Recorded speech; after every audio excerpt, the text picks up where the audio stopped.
Assalamualaikum dan salam sejahtera. Saya Hafiz Omar. Hari ini hari Jumaat 27 Februari. Kita akan menganalisis carta euro dan pound British bagi menilai potensi pergerakan pasaran. Semalam kedua-dua euro dan pound British berada di bawah tekanan manakala dolar Amerika Syarikat berjaya mengukuh.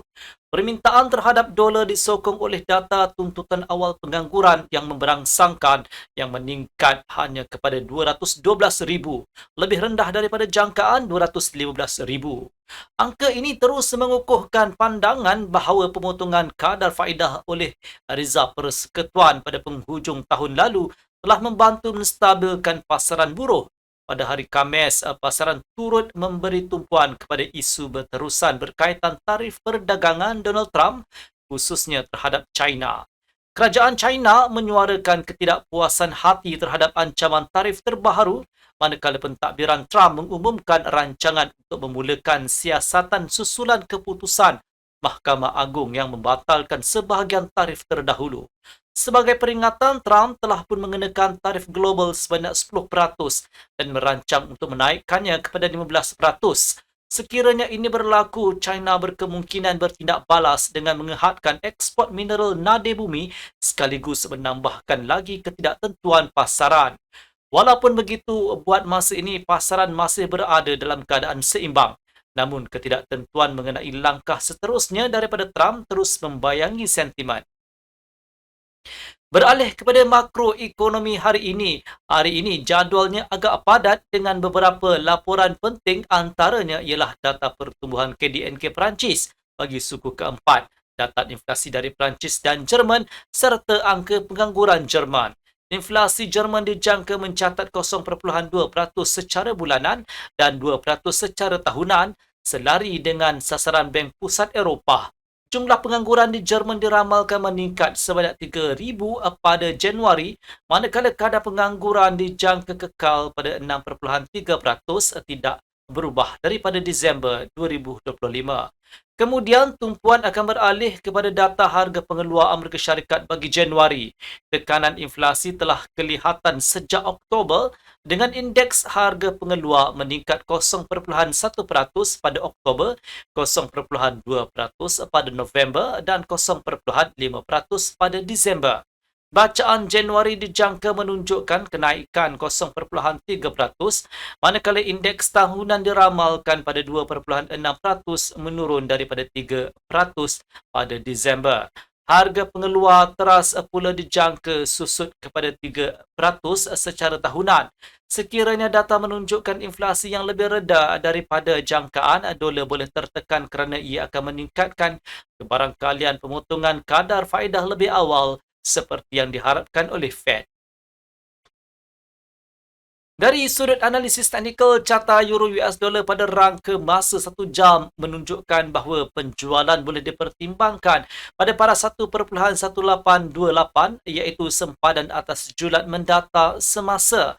Kenaikan yang diikuti false breakout pada paras ini akan menghasilkan isyarat penjualan dan berpotensi menolak euro turun ke 1.1802 iaitu titik tengah julat tersebut. Jika harga menembusi dan mengukuh di bawah 1.1802, ia boleh mensasarkan 1.1777 dan seterusnya ke 1.1745. Pada paras ini, pembelian di rebound boleh dipertimbangkan dengan sasaran pembetulan intraday sekitar 25 sehingga 30 tips. Pembelian di 1.1802 juga boleh dipertimbangkan sekiranya berlaku false breakout yang disokong data positif dengan sasaran ke 1.1828.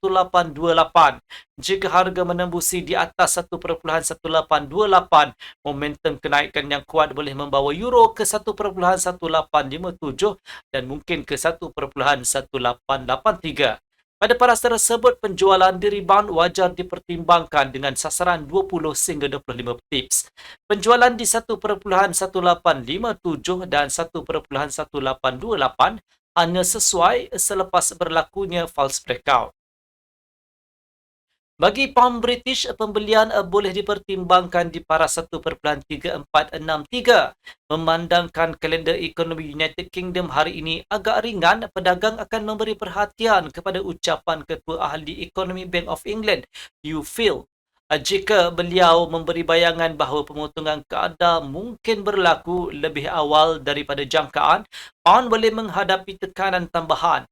Pulse breakout pada 1.3499 akan menghasilkan isyarat penjualan dan berpotensi menolak harga turun ke 1.3463.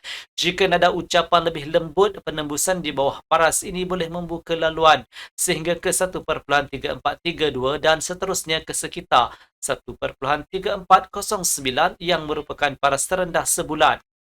Pada paras tersebut, pembelian di rebound boleh dipertimbangkan dengan sasaran 20 sehingga 25 pips.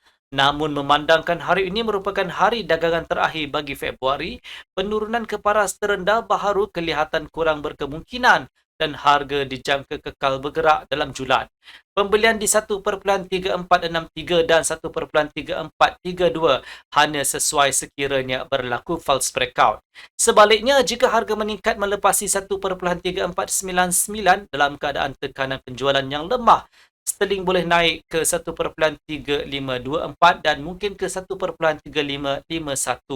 Pada paras tersebut, penjualan di rebound boleh dipertimbangkan dengan sasaran pembetulan intraday sekitar 20 sehingga 25 pips. Pembelian di 1.3499 dan 1.3524 hanya sesuai selepas berlakunya false breakout. Sekian video analisis dari saya Hafiz Omar dan berjumpa lagi.